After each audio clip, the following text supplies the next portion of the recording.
Go to the gradient tool in the tools panel of Photoshop. Go to the gradient editor and select a gradient, any of them. Click OK.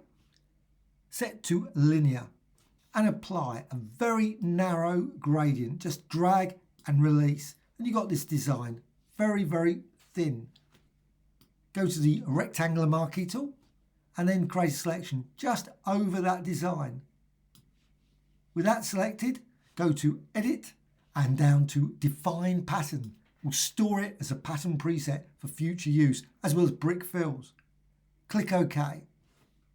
Go to Select and Deselect, Edit, and then down to Fill. And that's where brick fill is. Make certain it's pattern.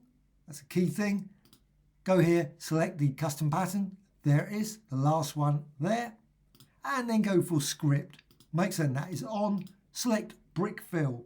There's a number of other options available, but brick fill, and click OK.